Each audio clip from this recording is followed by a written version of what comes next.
আসসালামু আলাইকুম ওয়া রাহমাতুল্লাহ। প্রথমে এই ভিডিওটা দেখে আসি। পবিত্ৰ ৰমজান মাহতে দুই হিন্দু যুৱক ৰাহুল আৰু মনোজে এবাৰ ভয়ংকৰ কাণ্ড সংঘটিত কৰিছে।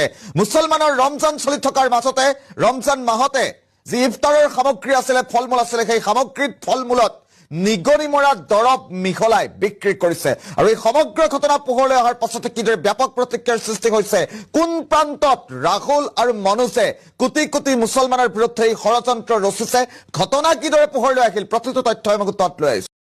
তো শুনতে পারলেন দুইজন হিন্দু ব্যক্তি ফলমূল বিক্রি করার সময় কি করেছে, মুসলমানদের সঙ্গে কি করেছে তো শুনতে পারলেন।